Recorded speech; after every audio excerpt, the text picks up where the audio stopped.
Ich habe mit ihm darüber gesprochen. Ich habe ihm Fragen dazu gestellt. Ich habe seine Version der Geschichte gehört, die noch niemand zuvor gehört hat. At Music 62, Melissa Gilbert finally decided to speak about the truth her family hid from her for years. America knew her as the sweet prairie girl from Little House, the child Michael Landon called Half Pint, the face of a perfect Hollywood story. But behind that image lived a girl who was adopted within a day of her birth, raised inside a famous household, and lied to about how her own father really died. What she discovered later changed everything she believed about her childhood. And the part she kept silent music for decades is far darker than fans ever guessed. Melissa Gilbert's music story began in Los Angeles on May 8, 1964. And from her very first day, her life was already touched by drama.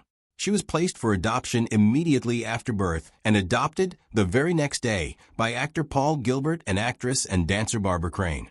So before she was 1 minute, 3 seconds old enough to music understand anything about fame, she was already inside a family tied to Hollywood. That connection ran even deeper through her mother, whose father was Harry Crane, the creator of The Honeymooners. In other words, Melissa did not grow up near show business. She grew up inside music. That world reached for her almost at once. While most children were still learning how to speak in full sentences, Melissa was already being pushed toward the camera. Music. She started working in commercials when she was very young, and one of the best known was an Alpo dog food ad with Lauren Green. That early start mattered because it meant childhood and work became tangled together before she even had the chance to know the music difference. Home life and public life were never fully separate for her, and that pressure settled in early. Even so, the hardest part of her childhood was not the work. It was the truth music, hidden inside her own family. For years, Melissa was told that her adoptive father had died from a stroke. She carried that version of the story for a long time. And then music later, she found out something far more painful. He had died by suicide. The shock hit her with full force. Music. She later said she could not eat or sleep normally for months after music, learning the truth. And the grief returned in a fresh and brutal way. What made it worse was that this was not just loss. It was loss wrapped in secrecy. Music, and that kind of wound does not stay quiet. By then her home life had already been shifting. Her parents divorced when she was 6, and the family changed again when her mother remarried. That brought new music relatives, new rules, and a blended household that looked stable from the outside, but felt more complicated underneath. People saw a smiling child growing up in a famous family. Yet behind that image was a girl dealing with adoption, divorce, hidden pain, and the strange burden of being watched all the time. The cheerful picture the music public saw never held the full truth. Then came the moment that changed everything. In late 1973, Melissa auditioned for Little House on the Prairie, and the odds were steep from the start. Around 500 girls were considered for the role of Laura Less, but Melissa won it. She was only 9 years old when she filmed the pilot, which aired as a television movie on March 30, 1974. The full series began that September, and with music, her life took on a whole new shape. Michael Landon, already a major television star from Bonanza, personally approved her casting. He was 37 at the time, and on set, he became more than a co-star. Music, he became a mentor, a guide, and in many ways, a father figure. That relationship shaped her career during the years that followed. From 1974 to 1983, Melissa appeared in nearly every episode of Little House on the Prairie. Growing up in front of millions of viewers between the ages of 9 and 18, her days were packed. Shooting often ran 5 days a week in Semi Valley Music and on studio stages, while school was squeezed into the legal minimum of 3 hours a day for child performers in California. Most children her age were worrying about teachers and homework. Melissa was carrying scenes in one of NBC's biggest family dramas. As the show became more popular, her image, music, became more fixed. Michael Landon gave her the nickname Half Pint on screen and off, and audiences embraced her as the sweet-spirited prairie girl they loved each week. Yet, that image came with its own kind of pressure. Melissa later admitted that playing Laura felt like an escape from real life, but the role also became a cage. People expected her to be kind, grateful, wholesome, and perfectly behaved all the time. Fans and even people on set often treated her as if Laura was not a character, but her true self. That gap music between the child the audience adored and the girl living through private confusion slowly widened. Years later, she would explain that this tension stayed with her far longer than anyone realized. Music, by the time Little House ended in 1983, and the follow-up television movies carried into 1984, Melissa was already a teenage icon. She had earned a Golden Globe nomination in 1981 and later received Young Artist Awards. But success did not answer the deeper question forming inside her. She was famous, admired, and constantly music recognized. Yet, she still struggled to know where Laura ended and Melissa began. That struggle followed music, her into adulthood. During the 1980s, she moved into a very different world from the one people connected music to the Prairie. She dated Rob Lowe, spent time around the Brat Pack crowd, and found herself surrounded by Hollywood parties and rock stars, music, including Billy Idol. From the outside, it looked like freedom. Underneath, it was much less clear. Melissa later wrote that she was still fighting to prove she could be seen as more than the child in braids and a bonnet. She chased grown-up music roles, darker roles, and riskier roles, tried to show both the industry and music herself that she had range. That effort became visible in her work. In 1979, while still known as America's Half-Pint Music, she stepped onto a New York stage at age 15 to play Helen Keller in The Miracle Worker. It was a demanding role full of physical struggle and emotional intensity, music, and it asked far more of her than a family television drama ever could. For Melissa, that performance music became a kind of test. It showed that she could survive difficult material and step outside the safe world of Walnut Grove. She kept moving in that direction. In the mid-1980s, she chose television films with stories far darker than anything Little House fans would have expected. In Choices of the Heart in 1983, she played Gon Donovan, one of 4 American church women raped and murdered in El Salvador in 1980. In Blood Vows, the story of a mafia wife in 1987, music, she stepped into a story filled with crime, fear, betrayal, and violence. These were not gentle roles chosen by music accident. They were part of her effort to be seen as an actress with depth, not a child music star repeating the same image forever. Still, escaping Laura Ingalls proved harder than getting the part in the first place.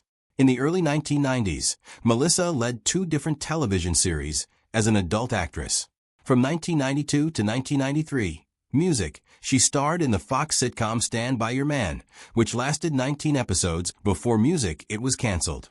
Then she played attorney Kate Delroy in NBC's legal drama Sweet Justice, music, from 1994 to 1995. But that also ended after 1 season. On paper, these were strong opportunities. In reality, the music public still saw Laura first. No new role could fully push aside the one that had made her famous. By this point, the emotional cost was growing heavier. In her 2009 memoir, Prairie Tale, Melissa admitted that even decades later, she still felt trapped inside the image that had launched her career. She described feeling empty music despite years of attention and praise. She also wrote openly about addiction, failed relationships, plastic surgery she came to regret, and a deep sense of insecurity beside what she called Hollywood's beautiful people. That honesty mattered because it broke the old illusion.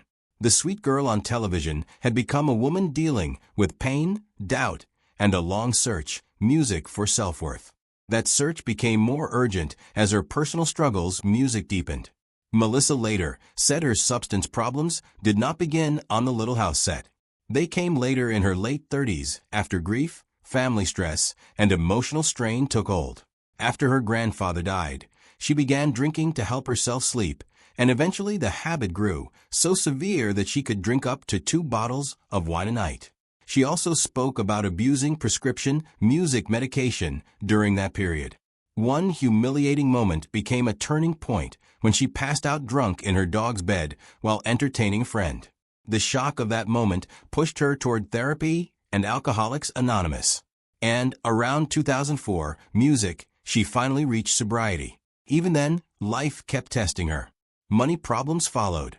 By 2015, tax authorities said she owed about $360,000 in back music federal income taxes, on top of an earlier tax debt reported in 2013 of around $112,000. At the same time, she was trying to hold together. A new chapter of life after years of emotional strain. Writing became one of the ways she rebuilt herself. When Prairie came out in June 2009, she was 45 years old and ready to tear down the polished music image people had carried of her for decades. The memoir was more than a life story. It was a public music act of honesty. Then, in 2014, she took a softer turn with two very different books. Daisy and Josephine was a children's story music about a shy girl and her dog, and beneath its gentle surface, it echoed the loneliness that had shaped parts of Melissa's own childhood.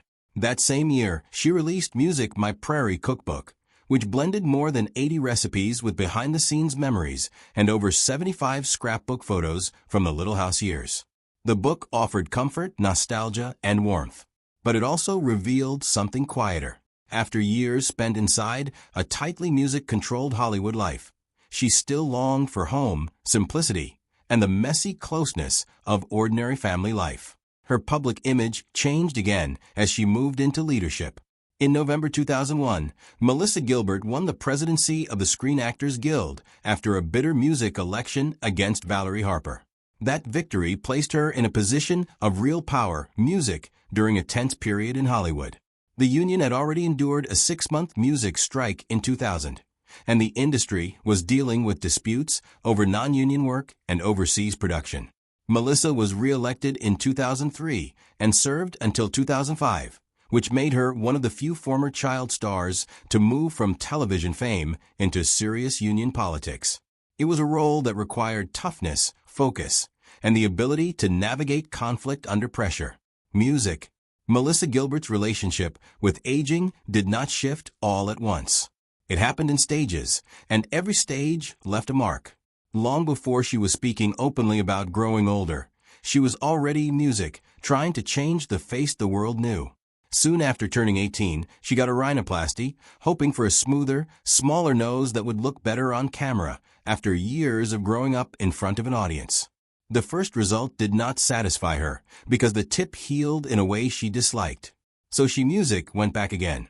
Over time, that first procedure opened the door to others. Music. She later got breast implants. And by the 2000s, she had added fillers, Botox, music, and other cosmetic treatments, while trying to hold on to the kind of look casting directors and agents music still described as fresh. Looking back, she has admitted that the music more she tried to improve her face, the more unfamiliar it started to feel. That pressure only deepened as she got older. Music. By her 40s, she felt trapped in a Hollywood culture where a woman's value could shrink down to a number on a dress tag and the few lines that showed under studio lights. She has recalled being pushed both directly music and indirectly to stay around a size 2 or 4 if she wanted to remain competitive even after spending most of her life in music the business. She had started acting at 9. She had carried a career since childhood. Even so, the demand stayed, the music same. After her 2011 divorce, that pressure became even more personal. What had once felt like occasional maintenance turned into routine upkeep. Botox, fillers, laser treatments, and hair dye became music part of the cycle.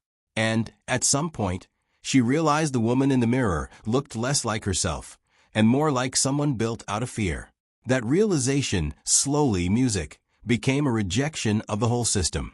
In interviews years later, especially around 2024 and 2025, Gilbert went after the language itself.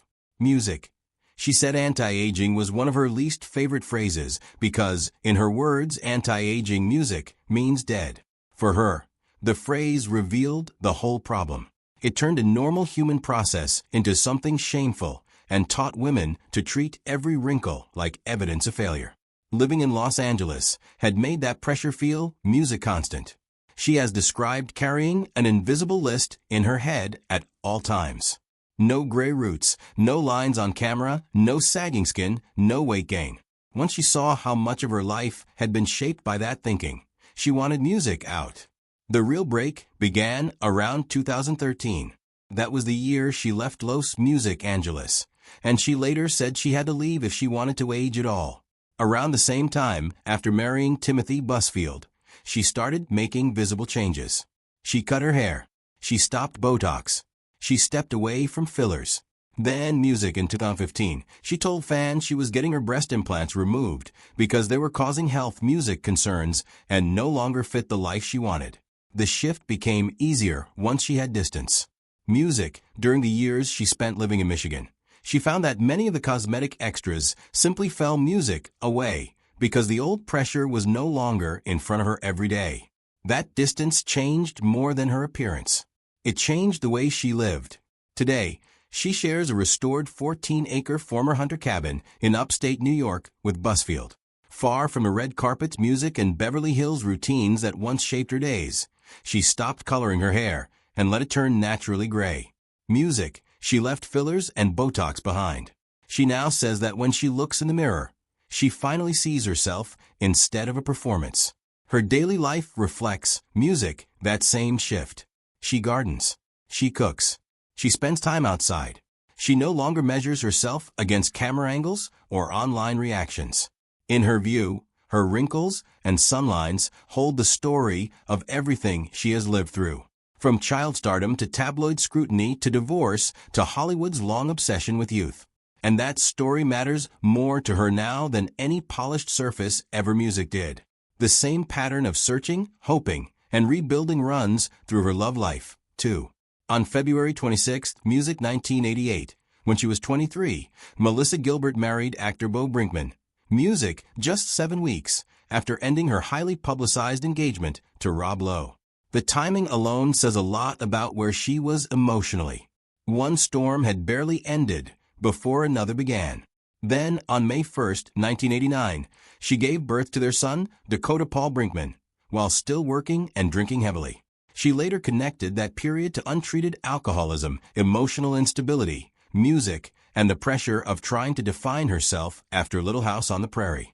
The marriage became tangled in infidelity, substance, music abuse, and violent arguments before ending in divorce in 1994. When she looks back on those years, she does not describe them with nostalgia.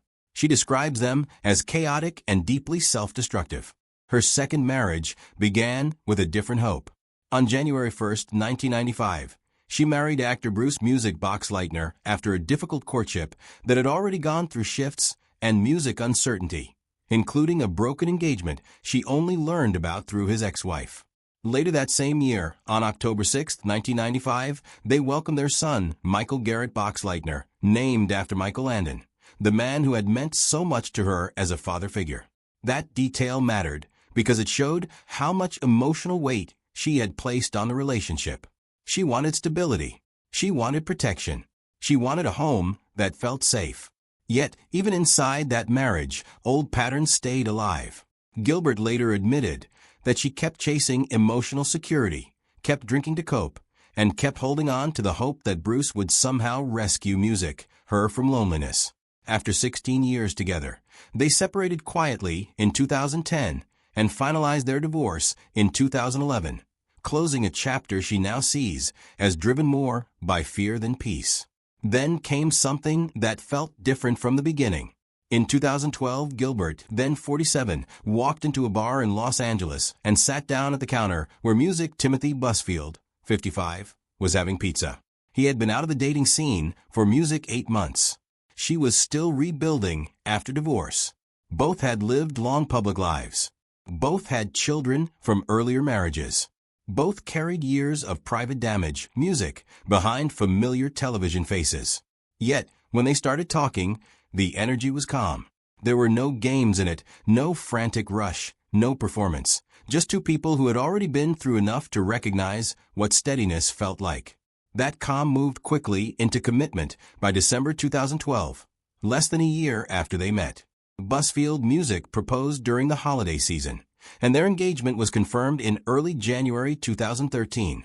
On April 24, 2013, they married in a small private ceremony at Santa Isidro Music Ranch in Santa Barbara. The setting had the glow of old Hollywood romance, and Gilbert added her own statement to the day by wearing a red dress music instead of white. It was a choice that fit the moment because this was never a story about innocence. It was a story about experience, survival, and one more chance at building something real. For people who had watched her go through divorce twice, the image of her in red at that quiet ranch wedding music felt like proof that grown-up love could still arrive after disappointment. After the wedding, she and Busfield moved away from Los Angeles and built a life that seemed intentionally smaller and calmer. First they settled in Michigan, then later embraced a more rustic life that Gilbert shared through books, interviews, and social media. She wrote about gardening, chickens, simple routines, and the appeal of making a home away from the noise music that had shaped so much of her earlier life. Together, they came to represent a certain kind of late-life reinvention. They were creative. Music, they were outspoken. They looked settled. Their story gave people the sense that even after pain, scandal, divorce, and public scrutiny, a peaceful third music act was still possible. Then, that image was shaken in a way few people expected. In January 2026, Busfield was arrested in New Mexico after two 11-year-old twin boys from the set of The Cleaning Lady accused him, music, of sexual abuse. Weeks later, a grand jury indictment followed, and older claims from the 1990s and 2010s resurfaced, music as well. For fans who had invested in the idea of a quiet rural fairy tale, the news was deeply jarring. Gilbert, by then decades removed from a role that made her famous, stood publicly beside her husband as he faced multiple child music abuse-related counts. And the story that once looked settled suddenly became one music of the darkest turns of her public life. Melissa Gilbert's later public defense of Busfield in 2026 became one of the most emotionally charged moments of all.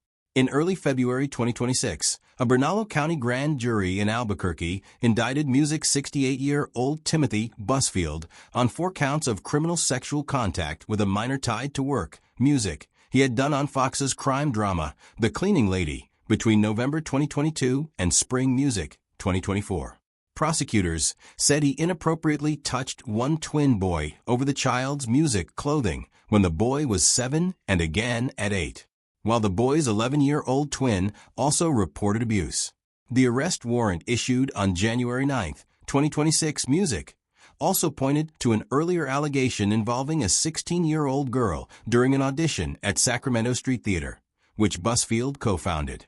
He pleaded not guilty music and recorded a video calling the accusations all lies, even as authorities music described a pattern of misconduct spanning years and more than one project. Music. When Gilbert finally spoke publicly on Good Morning America in early April 2026, roughly music 2 months after the indictment, she gave a defense that left no room for doubt about where she stood. Looking directly at the camera, she said Busfield was the last person in the world who had hurt a child and added that she trusted him with her children's lives. Music, she had already used similar words in written statements, but saying them on national television gave them a different weight. She explained that lawyers had advised music, her for weeks, to remain silent. Yet, she had chosen that moment to make clear music that she believed the allegations were false. The response divided viewers immediately. Some saw unwavering loyalty, others saw refusal.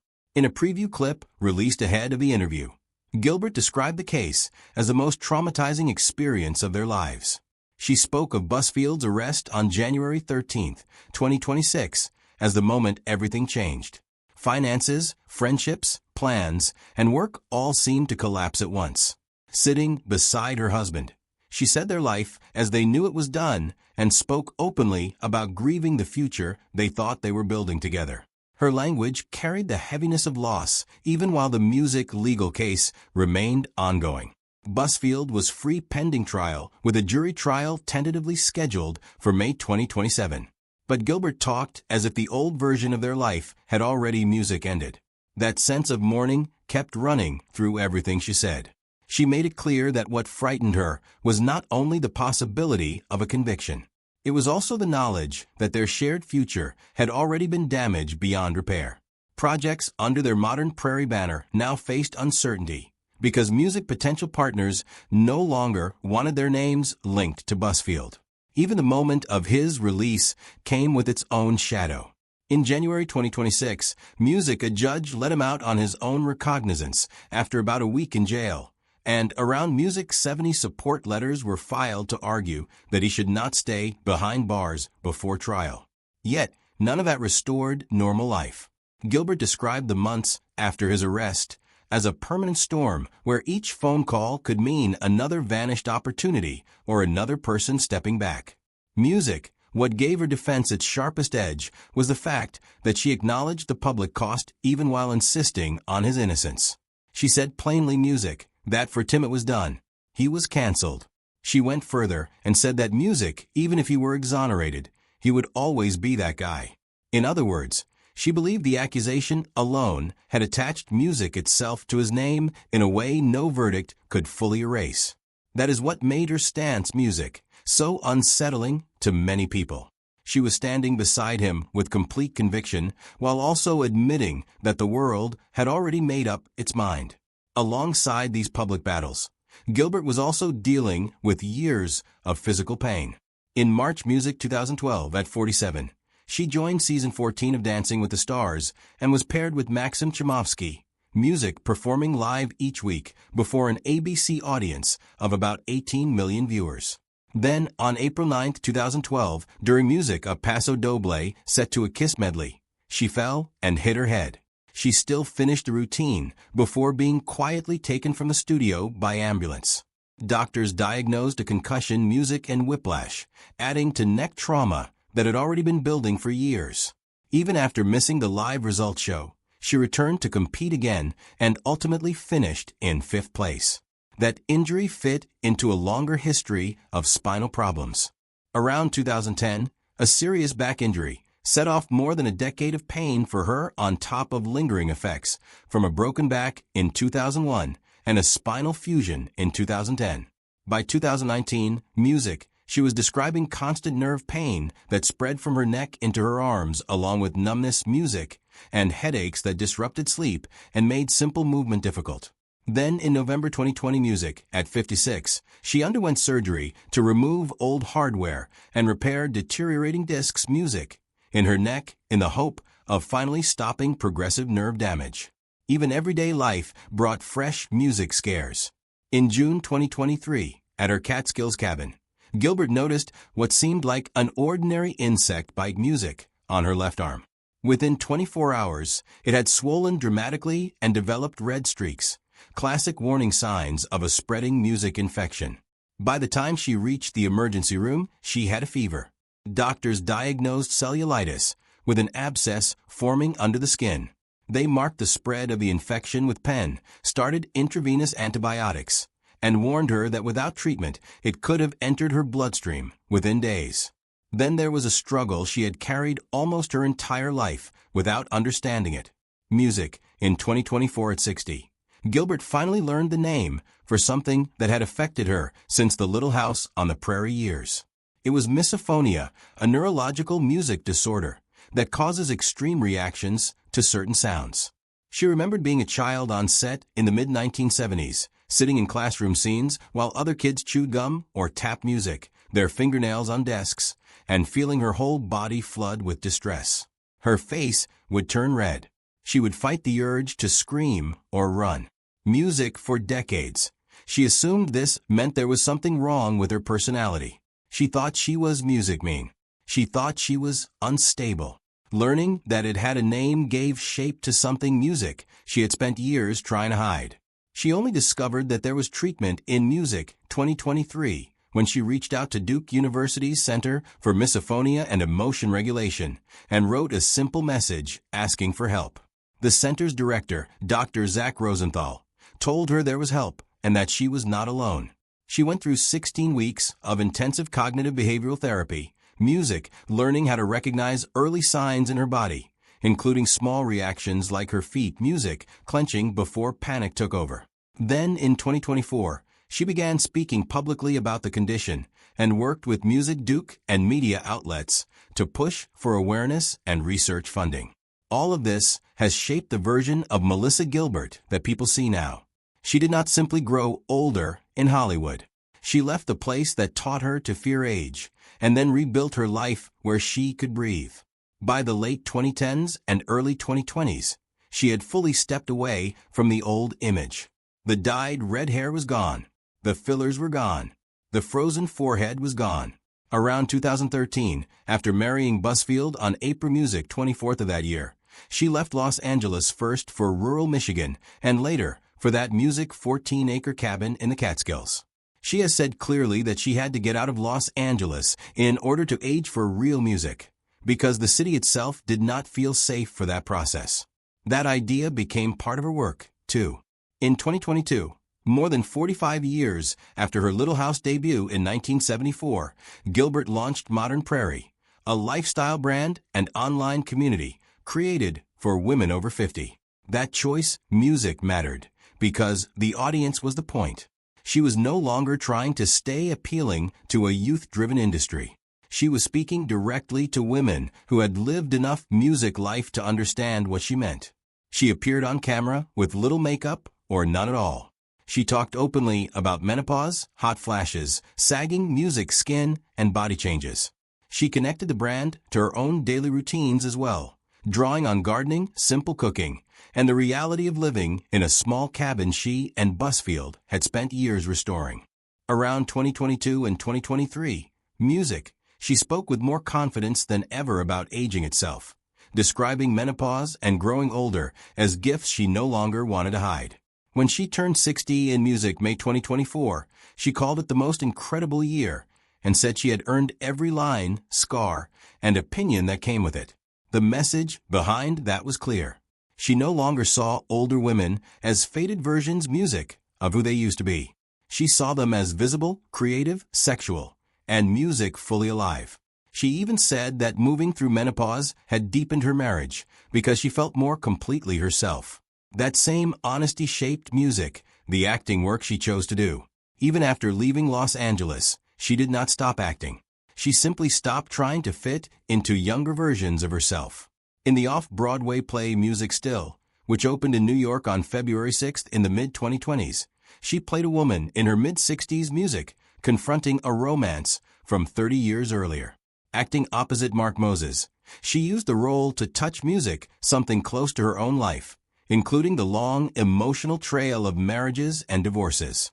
She said that taking age-appropriate roles felt more radical in modern entertainment than pretending music to be 40. Health remained part of that public journey too.